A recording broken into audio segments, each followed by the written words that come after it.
Welcome to skill बूम्स। मेरा नाम इरफान अहमद है।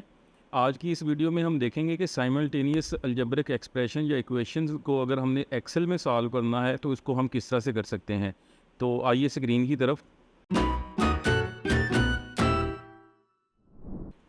ये मेरे पास तीन इक्वेशंस हैं और इनको मैं जो एक्सेल का एक बिल्ट इन टूल है सॉल्वर के नाम से, उनके थ्रू मैं एक्स वाई और जेड की जो वैल्यूज़ हैं इन इक्वेशंस के लिए फाइंड आउट करना चाह रहा हूँ। ये इक्वेशन मेरे पास लिखी हुई है यहाँ पे। और सबसे पहले तो मैंने नीचे ये देखें एक टेबल ड्रा किया हुआ है जिसमें मैंने लिखा हुआ है कि एक्स वाई और जेड जो है ये इन तीनों इक्वेशन में हमारे जो वेरिएबल हैं वो यूज़ हुए हुए हैं।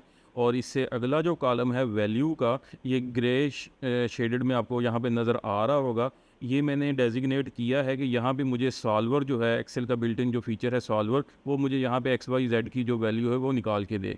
और यहाँ पे इक्वेशन नंबर 1, 2 और 3 के लिए जो है ना कोफिशिएंट्स वो मैं लिखूँगा। जिस तरह से अगर आप पहली इक्वेशन को देखें तो इसका जो एक्स का कोफिशिएंट है वो है 3, तो ये मैंने यहाँ पे 3 लिखा। और वाई का जो कोफिशिएंट है वो है 2 यहाँ पे लिख दिया। और इसी तरह से जी का जो कोफिशिएंट है वो है -1।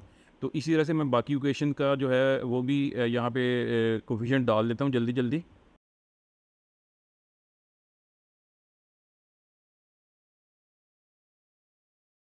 ये हमने कोफिशिएंट्स डाल लिए हैं।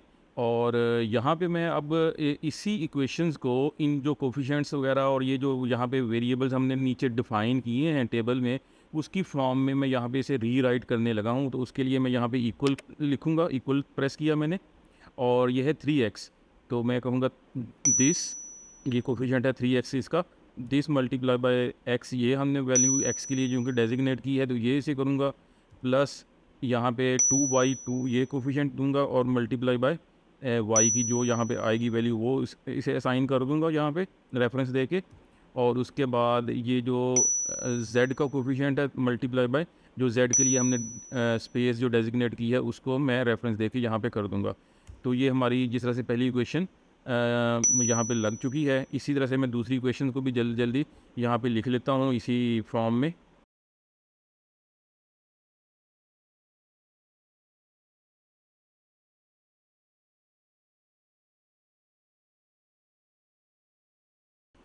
अब ये तीनों इक्वेशंस जो हैं वो मैंने नीचे टेबल की जो कोफिशिएंट्स और एक्स और वेरिएबल जो हमने यूज़ किए हुए हैं उन उसकी फॉर्म में यहाँ पे मैंने इक्वेशंस जो हैं अपनी वो रीराइट कर ली हैं।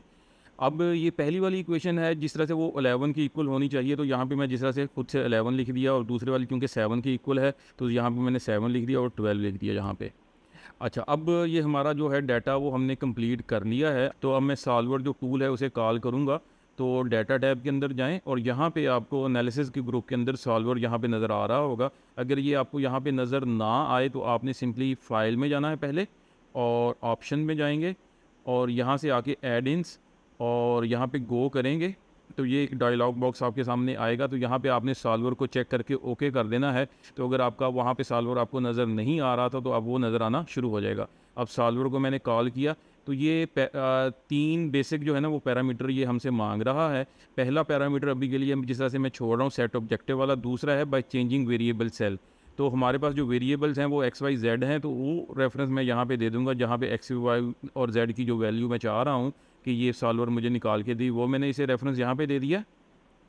और अगला जो पैरामीटर है वो है कंस्ट्रेंट्स का। तो हमारे पास कंस्ट्रेंट्स ये हैं कि जो पहली इक्वेशन है वो 11 की इक्वल होनी चाहिए, दूसरी जो है वो 7 की इक्वल होनी चाहिए और तीसरी जो है वो 12 के इक्वल होनी चाहिए। इसी को हमने यहाँ पे कंस्ट्रेंट की फॉर्म में देना है। तो मैंने यहाँ पे ऐड का जो है बटन उसे प्रेस किया है और यहाँ पे जो रेफरेंस दूंगा कि ये जो पहली इक्वेशन हमने लिखी थी कोफिशिएंट और वेरिएबल को मल्टीप्लाई वगैरह करके उसका रेफरेंस दिया।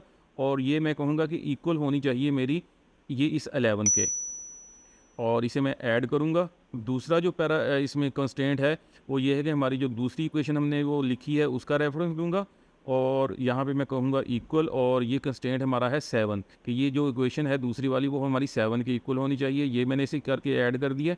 और तीसरा जो कंस्टेंट है यहाँ पे हमारे पास वो ये है कि तीसरी जो इक्वेशन जो हमने लिखी है वो इक्वल होनी चाहिए ये 12 के।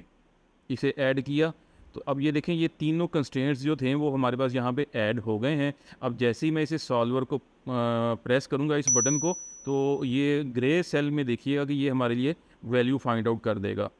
तो ये देखें अब उसने एक्स और वाई और जेड की जो वैल्यूज़ थी सॉल्वर ने हमारे लिए निकाल के दे दी हैं। तो ये बहुत ही आसान तरीका है इस तरह से सॉल्वर को यूज़ करके कंस्ट्रेंट बेस्ड जो कम्प्लेक्स कैलकुलेशंस हैं उनको करने के लिए। वीडियो देखने के लिए बहुत बहुत शुक्रिया। स्किल बूम को सब्सक्राइब ज़रूर करिएगा। शुक्रिया।